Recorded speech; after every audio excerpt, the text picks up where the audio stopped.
एक लंबे समय पहले एक गांव में आनंद, उसके माता पिता जानकी और रमैया, उसकी पत्नी नर्मदा और उसके बेटे नानी के साथ एक छोटे घर में रहता था।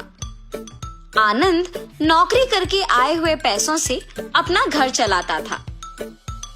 जानकी उसकी बहू नर्मदा से सारे काम करवाती थी और उसे हमेशा ताने मार मार के दुखी करती थी, मगर नर्मदा उसे कुछ ना कह के चुप बैठती थी। ऐसे कुछ साल बाद आनंद अपने नौकरी से कमाए पैसों को बचा बचा के एक बड़ा नया घर खरीदता है।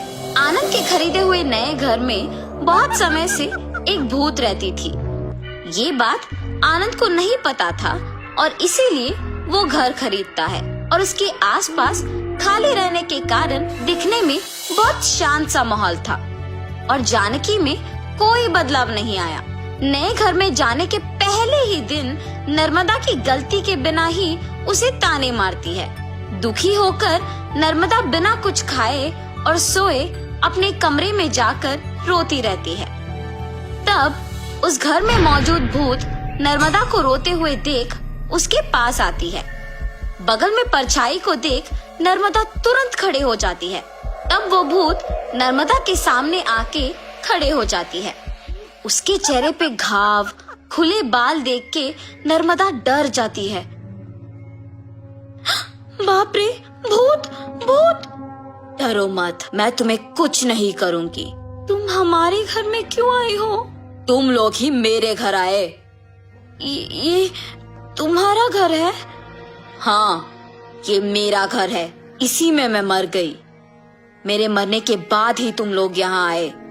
ऐसे कह के अचानक नर्मदा में घुस जाती है। हा हा हा, ऐसे हंसते हुए सो जाती है। सुबह उठ के जब जानकी देखती है कि सारा काम वैसे का वैसे ही रह गया, तब नर्मदा नर्मदा बहुत बार बुलाने के बावजूद जब वो नहीं आती है तो जानकी ही उसके पास जाती है। हाँ, तुम अब तक उठी नहीं? नर्मदा नर्मदा उठो! जानकी पास आके बुलाने पर नर्मदा जाग उठती है। उसकी आंखें बहुत लाल और डरावना दिखने के बावजूद जानकी उस पर ज्यादा ध्यान नहीं देती है। उठ गई? जाओ, जाके सारा काम करके चाय बना के लाओ। मेरे ही सामने जोर से बात करके मुझे काम करने के लिए कह रही हो? ये कह के उसका हाथ जोर से पकड़ लेती है। नहीं, तुम कुछ मत करो। आज से सारा काम मैं ही करूंगी, मुझे छोड़ दो। जाओ, जाके सारा काम करो। ठीक है, ठीक है। ऐसे कह के जल्दी से सारे काम खत्म करती है। ये क्या सच में मेरी बहू है? इसके मुंह से कभी एक लफ्ज भी नहीं निकला और आज ये मुझसे सारा काम करवा रही है। तुरंत ये सब मुझे अपने बेटे को बताना होगा। और ऐसे अपने बेटे को सब सच बताती है। तब वो कहता है, जितना भी गुस्सा क्यों ना हो, ऐसे तो नहीं कहते हैं माँ। आप अगर उससे अच्छे से पेश आएंगे तो वो भी अच्छा ही रहेगी। उसके बारे में क्या मुझे नहीं पता? उसके बेटे का ऐसे बात करने पर जानकी कुछ नहीं कहती है और अपनी बहू से डरने के कारण वो सारे काम खुद ही करती है। नर्मदा, नए घर खरीदने की खुशी में मैं अपने कुछ दोस्तों को घर बुला रहा हूँ। सारी चीजों का तुम्हें ही ध्यान रखना होगा। ऐसे बोल के चला जाता है। नर्मदा कुछ बात किए बिना खड़े रहती है। उसके बगल में खड़े जानकी के पास जाके वो कहती है, तुम्हारे बेटे की बातें सुनी है ना तुमने? सारी तैयारी तुम्हें ही करना होगा। ऐसे जोर से कहती है।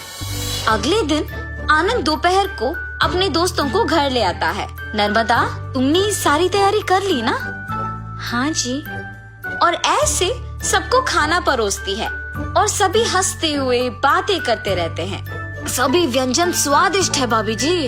हाँ, मेरी पत्नी के हाथों में जादू है। आनंद, तुम्हारा घर भी बहुत खूबसूरत है यार। चारों ओर खाली और शांत है।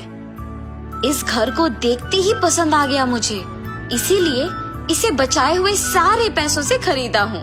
अब इस घर का मालिक मैं हूँ। ऐसे आनंद कहता है। ये सुनते ही नर्मदा तुरंत भूत बनके अजीब आवाजें बनाती है।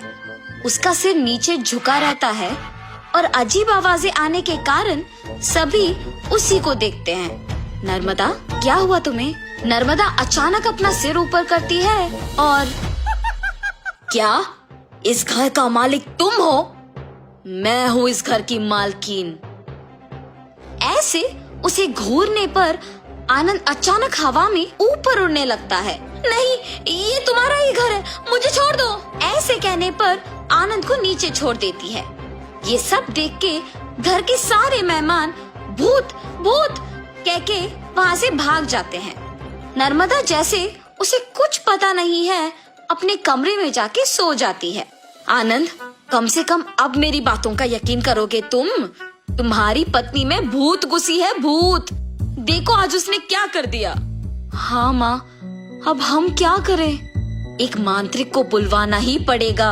हाँ ठीक है माँ, कल उसी के पास जाएंगे।